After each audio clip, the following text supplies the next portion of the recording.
वैष्णो देवी का विश्व प्रसिद्ध और प्राचीन मंदिर भारतीय राज्य जम्मू और कश्मीर के जम्मू क्षेत्र में कटरा नगर के समीप की पहाड़ियों पर स्थित है। इन पहाड़ियों को त्रिकुटा पहाड़ी कहते हैं।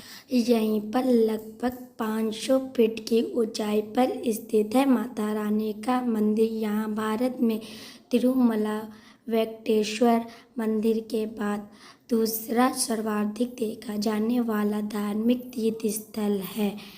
त्रिकुटा की पहाड़ियों पर स्थित एक गुफा में माता वैष्णो देवी की स्वयंभू 3 मूर्तियां हैं।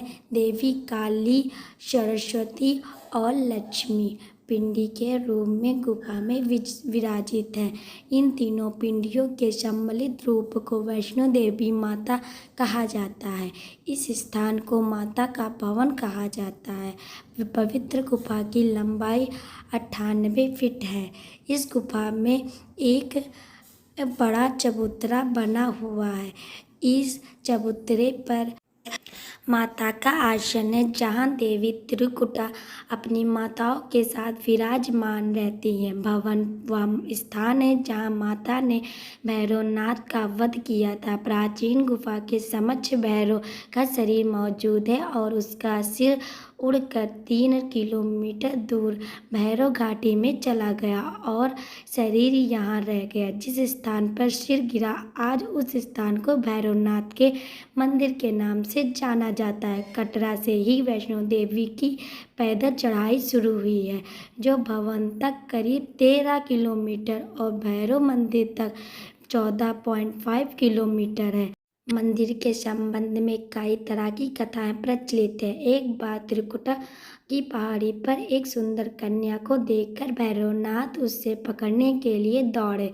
तब वह कन्या वायु रूप में बदलकर त्रिकुटा पर्वत की ओर उड़ चली। भैरवनाथ भी उसके पीछे भागे। माना जाता है कि तभी माँ की रक्षा के लिए वहाँ पवन पुत्र हनुमान पहुँच गए। हनुमान जी को प्यास लगने पर माता ने उनके आग्रह पर धनुष से पहाड़ पर बाढ़ चलाकर एक जलधारा निकाली और उस जल में अपने केश धोए। फिर वहीं एक गुफा में प्रवेश कर माता ने 9 माह तक तपस्या की। हनुमान जी ने पहरा दिया। फिर भैरवनाथ वहाँ आ धमके। उस दौरान एक साधु ने भैरवनाथ से कहा, जिसे एक कन्या समझ रहा है वह आदिशक्ति जगदम्बा है, इसलिए उस महाशक्ति का पीछा छोड़ दे।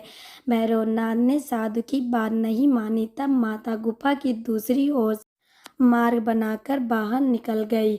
यह गुफा आज भी अर्धकुमारी या आदिकुमारी या गर्भजून के नाम से प्रसिद्ध है। अर्धकुमारी के पहले माता की चरण पादुका भी है। यह वह स्थान है जहां माता ने भागते भागते मुड़कर भैरवनाथ को देखा था। अंत में गुफा से बाहर निकलकर कन्या ने देवी का रूप धारण किया और भैरवनाथ वापस जाने का कहकर फिर से गुफा में चली गई। लेकिन भैरवनाथ नहीं माना और गुफा में प्रवेश करने लगा। यह देखकर माता की गुफा कर पहरा दे रहे हनुमान जी ने उसे युद्ध के लिए ललकार और दोनों का युद्ध हुआ। युद्ध का कोई अंत नहीं देखकर माता वैष्णो देवी ने महाकाली का रूप लेकर भैरवनाथ का वध कर दिया। कहा जाता है कि अपने वध के बाद भैरवनाथ को अपनी भूल पर पश्चाताप हुआ और उसने मां से क्षमादान की भीख मांगी। माता वैष्णो देवी जानती थी कि उन पर हमला करने के पीछे भैरव की प्रमुख मंशा मोक्ष प्राप्त करने की। तब उन्होंने न केवल भैरव को पुनर्जन्म के चक्र से मुक्ति प्रदान की, बल्कि उसे वरदान देते हुए कहा कि मेरे दर्शन तब तक पूरे नहीं माने जाएंगे जब तक कोई भक्त मेरे बाद तुम्हारे दर्शन नहीं करेगा।